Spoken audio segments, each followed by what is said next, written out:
We are here to interview the great Randall McMurphy, the lead character in the depiction of a mental institution. One flew over the cuckoo's nest, and how he took over the tyranny of control. And here he is now, Randall McMurphy. So first impressions, what were you feeling when you first walked into the hospital?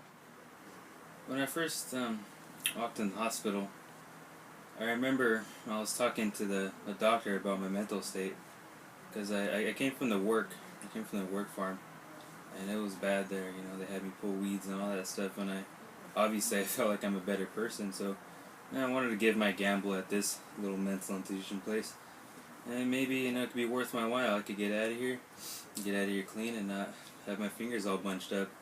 My first impressions were, when I walked in, there's two groups. There's the chronics and there's the acutes. Now the group I wanted to be was with the acutes, because the chronics were these vegetable states, and they're mad, and obviously the people you see in TV, be a part of that. But I just wanted to be with the acutes. I wanted to get these guys in my gang so I could team up on the woman that's been bossing you around. That's how I see it. That was touchy. From the beginning of your evaluation to determine whether or not you were crazy, did you feel like you were being watched throughout your time at the hospital? Well, that's kind of a funny question there, Nash. I gotta give it to you. I did feel like I was being watched. I kind of did want to be watched throughout there. I didn't want to go back. I didn't want to go back to that work farm. It's crazy, man. Yeah, so my whole time in there, I wanted to act crazy. I wanted to stick it to everybody, and I just wanted to beat some people up. But that's what happens when you're in a mental institution. Just like the gorillas go, man. That's just what happens. Can I get some coffee right here? Sure. That's some good coffee, man. Alright, what was I saying there? That's good. Big question. Are you actually mentally unstable? Yeah, man, that finger flick, it kind of got me going there. It tased me a little bit, but I gotta give it to you. I'm crazy. I'm a nutcase, man, or else I wouldn't be here having an interview with you. And yeah, you gotta act like how you are in the mental institution. I wanted to get out of that farm, so I had to act crazy. But honestly, going in there, I wanted to get out of the farm, but I ended up being crazy. I found out I'm delusional. The time in there in Oregon, I couldn't handle it. And now here I am, making $1 million out of this. I do sincerely apologize, McMurphy. Didn't mean to offend you. But anyways, from the stories you heard of the chief, what did you think of him? Out of all the rumors, they said he was quiet, he didn't talk, he was deaf, but honest to God, I didn't believe that, of course. But, this guy, first impressions of him, he was 7 foot tall Indian guy. He looked like he was about to, jump me. I was scared for my life, but, I figured out he became my best friend in the word. That's about it. Alright, we'll be back right after these messages. While we're taking a break, Nash Show would like to sponsor an awesome movie, Captain America, the Winter Soldier. This is for you, Philip. And we're back to the Nash Show. Now, Mr. McMurphy, it's good to know how much you trust the chief. Now, what I would like to know is, why do you organize card games? Is it a scam? Or do you just like to communicate with the patients in a friendly environment? Yeah, the card games, to be honest, it started out as a scam, dude.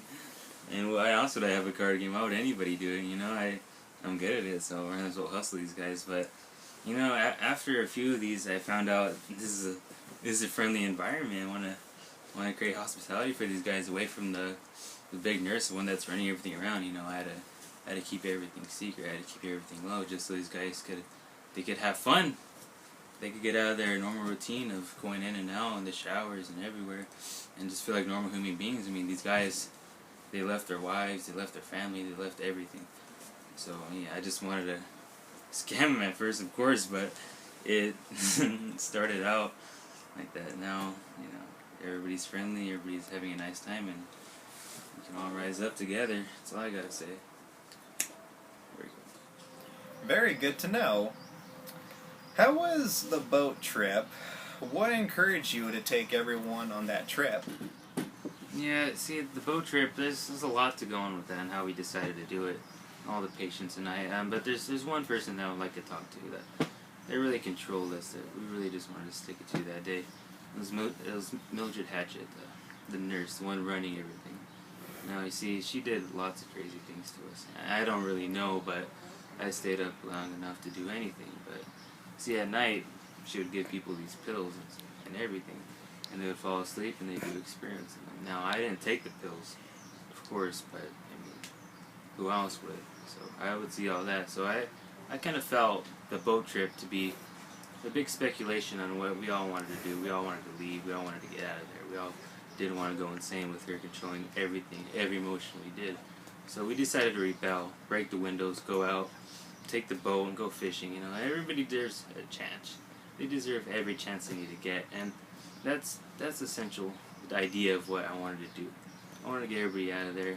Everybody just wanted to have fun, kick back, relax, and that's pretty much why I did it. When you walked into the doors of the hospital, did you ever think you were going to end up as a chronic? Yes, walking into those doors at the hospital, it's an emotional scene for me, and it was a crazy scene for me, because I walk in and I don't feel normal. There's two sides to it. There's the acutes, and then there's the chronics. Now, the acutes, they don't know. They don't know anything. They just don't know why they're there. They're not crazy at all. But they're about to be crazy. Now, it progresses to the chronics now. The chronics are the guys, they don't know what's going on. They don't know where they're at. They've been through electroshock therapy about 100 times. They're miserable. They don't know where they're at. They're vegetable states. Now, there's this one guy I would like to talk about. He stares at the painting of his wife the whole time. He remembers her. He doesn't remember much, but that's just the way it goes with him.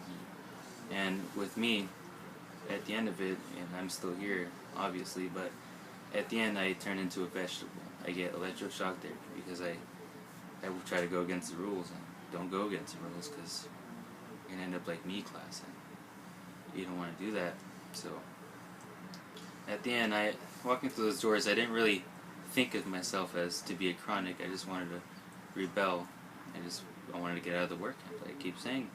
And it turned to a different story, and you see me here today. It's a great picture. It's not. It's my life, and that's something I just wanted to share with this interview. So I would like to thank you, Nash. Thanks for your time. Go. Well, that was very heartwarming. Thank you very much, Randall McMurphy. Pleasure to be here. Well, ladies and gentlemen, it's been fun. Thank you for watching. This has been The Nash Show, and good night, everybody.